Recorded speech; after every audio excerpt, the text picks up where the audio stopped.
Good evening, everybody. Welcome back to Gargoyles episode reviews. Today we're looking at Metamorphosis. Change is good, so they say.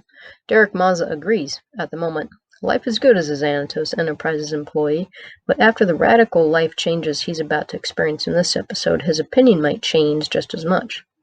Elisa will have to face his transformation as well. She's reaping a crop from the seeds she planted in the beginning of her brother's keeper, if not earlier, such as an awakening. This episode grates on me. It's like a puzzle piece that almost fits but doesn't, or like a Slider's parallel dimension that's almost identical to the true Gargoyles verse, but the characters are just a bit, well, or maybe a lot, darker. They feel off. Through the episode review, I'll do my best to grease the gears and file the edges. It might take some mental acrobatics, but I'm a pro at rationalization and justification. One thing I'll not be able to justify is the poor quality of the animation. If you missed the first episode of Season 2, Leader of the Pack, go check it out. Spoilers in the 2020 moments, and probably other places. And info from Ask Greg is in the According to Greg bits. Season 2, Episode 2, Metamorphosis. And it's probably kind of spoilery. Reasons for existence: to explore what makes a monster a monster, to move Derek's story along, to introduce the mutates, to introduce Genutech and Sevarius. Main antagonist: Dr. Anton Sevarius, and spoilers, David Xanatos. Time: September 7th through the 11th, 1995. Locations: New York City, New York. It's another full moon. My gosh, those moons look so huge, too. Very beautiful, though. Eerie building with that moon behind it. Perks. We get a previously on Gargoyles. This means episode continuity and development of existing characters and plots. The ep must be about Derek Maza because the recap starts with Elisa insisting she needs to get something on Xanatos that she can use. And Derek tells her that she should leave it be. Then Xanatos offers Derek a job as a pilot and bodyguard, which Derek accepts. Oh, good. I like Derek. It's a full moon again, glowing behind the eerie building. Beautiful. In the back alleys of New York, there's nothing beautiful. An old guy with an accent, cane, and fedora is propositioning with a job, sickos. A woman who looks like she just walked off the set of The Walking Dead, gaunt, ragged, and desperate. She insists she's not like the other people there. The implication is that she's not a crazy tweaker, vagrant like her cohorts. She's just experiencing a temporary setback. Well, how fortuitous. Old creepy guy needs a temporary assistant. It's a cush job. Don't worry.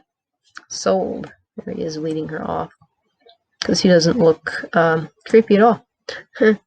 I see no possible way this could go wrong. But desperate people do desperate things. At least she's willing to do an honest day's work for an honest day's pay. I wonder what her backstory is. She's obviously being preyed upon. It'll be interesting to see how this predator decides to proceed. From the dark back streets of NYC, we go to the sunny airport. A glider is doing barrel rolls. Derek is at the controls. He lands and meets Elisa. There's tension between them. New toy, she asks. Now we get a shot of the airport and the glider. I love when you get to see all the stuff Xanatos has. So many toys. It's one of the perks of working for Mr. Xanatos. Note the Mr. Things are going well for Derek as an employee of Xanatos Enterprises. 2020 moment. Here we see two employees of Xanatos Enterprises, Maggie and Derek. Both will have the same end. Both were betrayed, but both made a deal with the devil for perks. Not that I blame them. I'm all about having a good job. Made a few hellish deals in my time, too. Elisa starts in again about what terrible, horrible, no good, very bad person Xanatos is. He's not the reincarnation of Snidely Whiplash, and even if he is, says Derek, I can handle him. I feel for it, Derek. It's so annoying when people harp on the same issue, one you're on the other side of. It's not going to change anybody's opinion. It's just going to piss them off, and you, too. The sibling squabble continues. They're amusing, at least. Elisa has the lame comeback of, you're fooling yourself. Oh, great argument, detective.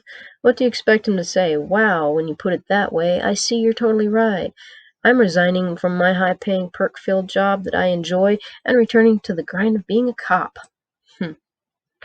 He agrees to let her know if he needs help. They crossed their hearts. According to Greg, the writers needed a secret sign between Elisa and Derek. They knew the crossed hearts was lame, but not as lame as the original idea of pinky swearing. Now, you would think that writers of this caliber would be able to come up with something a little more imaginative and at least unique than crossing your heart, but they didn't. This is not Beekman's World. Y'all remember Beekman's World? That was a good show. So here's a building, a couple stories tall. It has Genutech on the sign above, and there's a wall around the outside with a gate. It's not even spooky. It looks reputable enough. Now see, this is where you're supposed to have your research labs. Not in some obelisk in the middle of the bay, not in an air fortress above the city, not in tunnels under the city. That night, in a lab in an undisclosed location, something bestial is knocking over scientists and making a break for it. Armed orderlies charge after. Oh, they're Bruno's squad from Awakening and Deadly Force. And they must be working freelance, or this is a Xanatos Enterprises project. Wings? Tiny, tiny wings on that person. The alarm is just like what my alarm sounds like as a kid. I hate it in this episode.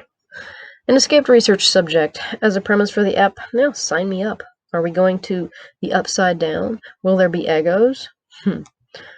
While on patrol, Brooklyn and Broadway see a winged silhouette below. Demona?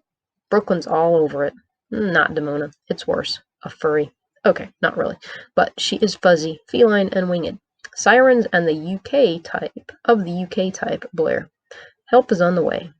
The cat creature freaks out when she sees the monsters. Brooklyn tries to reassure her, but she opts to yell for help from the nice young men in their clean white coats and sunglasses and who carry rifles. Note the snazzy bracelet tracker that she's wearing. Trank darts fly. Catgirl and Brooklyn get hit. In the confusion, the orderlies grab Catgirl and toss her in one of their two ambulances. Brooklyn insists they save her. Broadway is not convinced this is necessary, given she was all for going with the mercs. Maybe they'd be more accurate if they didn't wear shades at night. There they are shooting with some rifles, and the female there has a pistol. It's that blonde one from earlier. She favors the pistol. Hey, it's female merc from Awakening. She's the only one who can shoot straight. She's the one who ends up tagging him. The attempt is a failure. However, they do find a bracelet with the logo and the words Genutech. I'm not sure why you'd mark this so obviously. It's worse than the Scarab Corp logo on the tracker in Awakening. 2020 moment. Okay, well, so they're literally reusing that very sketchy, shaky, unreliable plot device that I already tore apart during Awakening. Alright, whatever. According to Greg, Genutech was originally called Guts. Yeah, I am glad they changed it. Little Shop of Horrors, and we've got an overhead shot of the castle and the helicopter landing on it. This will never get old. So cool. I love that those scenes. The next day, Xanatos lands on the castle grounds in his personal chopper. Derek at his side. Owen is waiting. The security chief has a stack of expense reports from Genutech that have charges for armed mercenaries. Okay. Oh, wait. Xanatos didn't approve them this time. My mistake. Time to make a personal call on Dr. Sevarius, the lead scientist who's working on something special. Somehow I don't think he means a new breed of explosion-resistant grass for the castle lawn. There's the handover of the papers, and that is a lot of expenses. So that's a lot of papers. It's good that Xanatos Enterprises is so on top of its divisions. Some companies have no idea what their offices are doing. 2020 moment, yes, I'm being sarcastic because of Double Jeopardy, wherein an entire oil rig was purchased, and no one in authority seemed to know. Well, at least Xanatos, no one didn't. Derek volunteers to come, seeing as how armed mercs are involved. That's what you pay me for. Might as well get your money's worth. Xanatos agrees.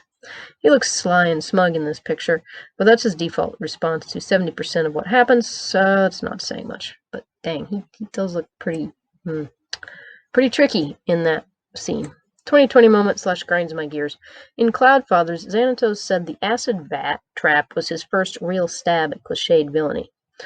But here he is, looking all tricky and villainous. He's a mustache twist away from really being Snidely Whiplash. least in this episode. Meanwhile, the Gargoyles are deciding what to do. Brooklyn insists that Furry needs their help. Broadway is skeptical, citing how she voluntarily went with the Mercs. Brooke chalks it up to her being scared. She wanted his help. Sure, lover boy. You in heat, son? Elisa is suddenly a tracker expert, announcing that the bracelet they got off Furry is a digital, long-range, expensive type. Shouldn't say about that about the first one. At Genutech, Xanatos and Derek meet Anton Sevarius. Hey, it's old creepy guy from the alley. Now things are coming together. The chick in the alley sounds and semi-looks, in coloring anyway, like Furry. Sevarius' voice actor is the one, the only, the great Tim Curry. That's right. Dr. Frankenfurter works for Xanatos Enterprise.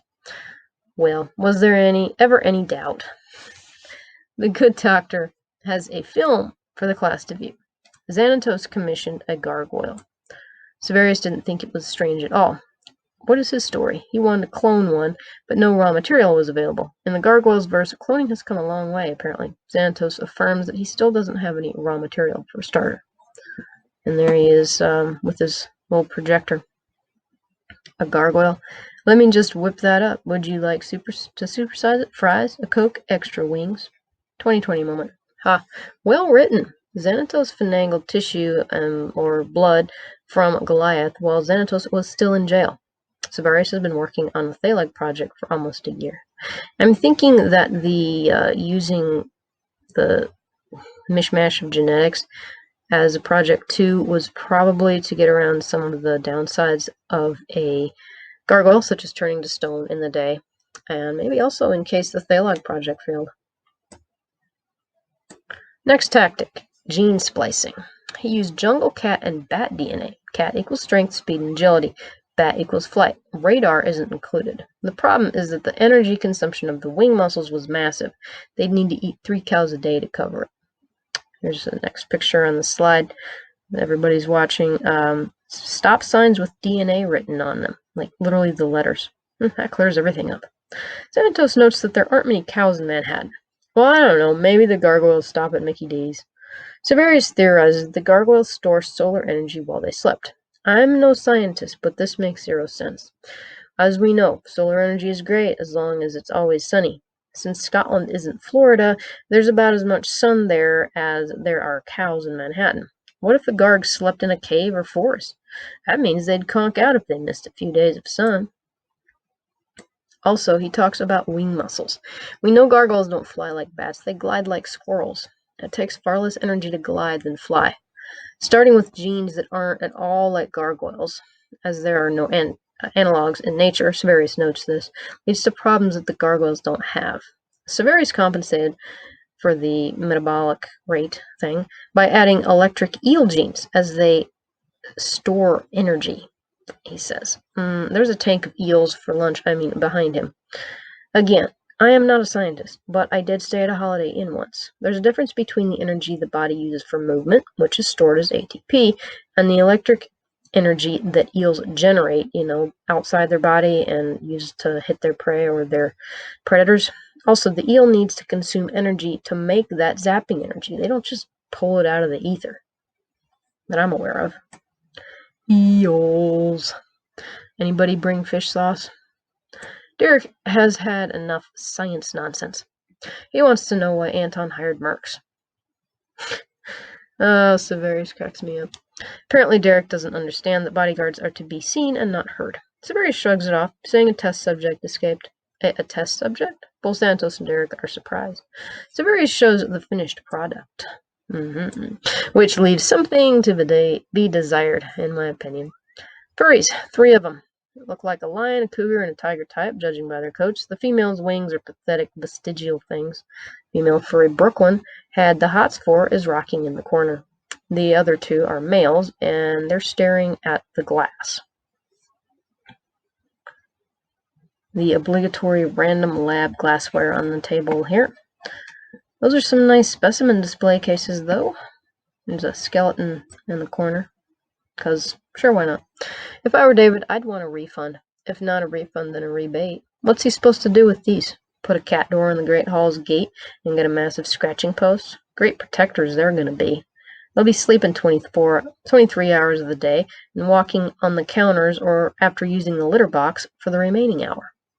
Xanatos is impressed by the fact that Sevarius grew them from scratch so fast. Oh, no. Sevarius had a starter kit. Yeah, you can pick it up in Walmart in the refrigerated aisle right next to the cookie dough in a tube. Yeah, he used a human test subject. Not to worry, though. They were volunteers and compensated for their time. Xanatos is understandably shocked. Humans? He starts to deny all responsibility and knowledge, and then he stops. No, that's not true. I was fooling myself, he says. Call back to Elisa's comment to Derek, perhaps? He knew Sevarius had a bad reputation, but Xanatos wanted results badly enough to ignore it. Now hold up. Who is Sevarius? Where did he come from? How did Xanatos run across him? I'm assuming XE had many contacts in the science world. There's probably a department memo asking if anybody knew a geneticist who was down with growing monsters, for science. But in all seriousness, what kind of person does this? The kind that works with the Nazis, I guess. But maybe that's unfair. The Nazis were cruel beyond words. We don't know that Sevarius is necessarily cruel. Yet, anyway. He's doing this for science. He's doing it on non-humans and on people who sort of volunteer. He's interested in the process, the hunt, so to speak. Due to his skill, knowledge, and intelligence, he feels he's justified in playing God. He's above the law. There are probably a number of employers in the third world who would pay well for his services. Or the first world, actually. 2020 moment. Given how many villains have hired him throughout the series, there must be a Monster.com jobs board for mad scientists with no concern about how their research is used. Xanatos swears they'll find a way to reverse the transformations. I know. Maybe they like their new forms. Maybe they're like those body modification enthusiasts who try to look like animals or demons. People in certain tribes and cultures would die to look like this. Sevarius doesn't think highly of this idea. I won't let you destroy my work. He draws a dart gun and fires in Xanatos' direction. Grow for me. 2020 moment / according to Greg / grinds my gears moment. Sevarius was aiming semi toward Xanatos. If Derek fell down on the job, i.e. he didn't take the dart for his boss, it would not have hit Xanatos. I still say this is really trusting of Xanatos. I am not standing downrange or anywhere near Sevarius when he has a gun. I don't care how much he promises not to shoot me. I don't even care if he had a Nerf gun. Maybe David was confident enough that in his own ability to gauge where the shot would go and then dodge. There were enough options built into the plan that Derek was going to get shot no matter what, though. Derek subdues Sevarius with ease. But why isn't Derek sleepy? Sevarius keeps a dart gun loaded with mutant formula just laying around? Okay.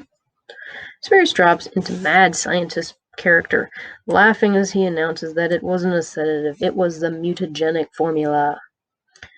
His ears already pointy there. See? There has to be a way to make an antidote. Sevarius, being Sevarius, says he has the antidote in his head. This scene looks like such a cluster. Derek's mutating, the mutants are gawking, Sevarius is chilling in an office chair, and Xanatos is attempting to threaten an antidote out of him. Bruno Skype intercoms the lab. Matt and Elisa are outside. There's Xanatos getting all up in Sevarius' space. Knock, knock, who's there? And in the background, there's the screen with Matt and Elisa on them. Detective who? Detective who are going to arrest you if they find out what's going on. Xanatos is a master at finding leverage. By all means, he tells Bruno, let them in and show them around, tell them what Sevarius has been doing. When Xanatos gets that smile, look out. It's like when Owen smiles, is the caption. Now the drama is on. Sevarius might as well be staring down the hot pokers. He rallies, though. Xanatos bankrolled him, so David will also go down. No, if David goes down, everybody goes down. The police, the public, and the press will crucify Anton for his deeds. Xanatos postures, I've been in prison before. Have you? He's in the doc's face. If society doesn't crucify Sevarius, Xanatos will. He's got him by the collar up there, lifting him up, does Xanatos. You almost expect him to say, see, after the first sentence, like an old-timey gangster. 2020 moment. Once you know these guys are acting, you can't help but snicker at the overacting. They're having a blast, which is kind of sick, really sick. But they might as well enjoy their work, huh? They're antagonists after all, and entertaining. The formula is hitting Derek. Xanatos supports him. David admits that it was all his fault. If Derek wants, they'll let Elisa in and have the whole thing go public. No, Derek can't face Elisa like this. Elisa can blame herself for this, really. It's incredibly hard to go to a person you've been at odds with and admit that they were actually right. Elisa would never let him live it down, or so he thinks. His pride is also to blame. He just bragged he could handle Xanatos. Well, it's not truly David he's dealing with. It's a situation he got into because he's working for Xanatos. Derek is supposed to be able to handle himself. He's been talking about living his own life, and now going his own way has backfired. He's the kind of person who wants to solve things himself. I admire that characteristic. There are a few things that annoy me more than people who ask questions they could have Googled and ask you to do something they could have done on their own quite easily. Help me, Derek breaks down as he asks Xanatos for help. Well, he did take a dart for David. If not for Derek's sacrifice, Xanatos would be the one turning into a catgoyle. I mean, don't get me wrong, I would like to see what kind of catgoyle he turns into. I mean, he'd probably be a panther thing too, but that would be pretty cool to see. It's kind of like, I mean, spoilers, but kind of like in The Mirror. I would have liked to see what he looked like as a gargoyle. I mean, if he was in town. But that's just an aside. No wonder David feels responsible. Puts him in a new light, doesn't it? Where's the amoral Xanatos we've grown to know and love? And yes, I'm reading this as if I have not seen the end of the episode. I wonder what cat type Derek drew. 2020 moment. What an ironic betrayal. Derek gets nailed by the dart while he was protecting the very man who orchestrated the transformation. Halftime. Whoa! First we go from Frankenstein monster, and now we go to mutants, like Island of Dr. Moreau here. Xanatos loves to push boundaries of science. How is this ep going to end? I assume they force Sevarius into whipping up an antidote. This is Lisa's brother, after all. What are the repercussions for Xanatos? He went to prison thanks to incredibly thin evidence back in Awakening, and this looks pretty bad. Will the Xanatos Enterprise Security Force ever turn traitor and publish books about what they've seen while working for Xanatos? Will they ever try to blackmail him? Probably not. They value their lives and their situations too much. You'll notice there aren't many 2020s. Well, as many. According to Greg's or Grind My Gears. Yet. That'll come next post, when we learn what's really happening. And then they'll get it in space. Derek and the other protags are in for a surprise and a rude awakening. Happy fur birthday, Derek. What did you think of this ep? At least the first half. You can comment here. You can comment on the blog. But anyway, remember to like, share, subscribe, do all the things. Thank you so much for watching, and we'll catch you.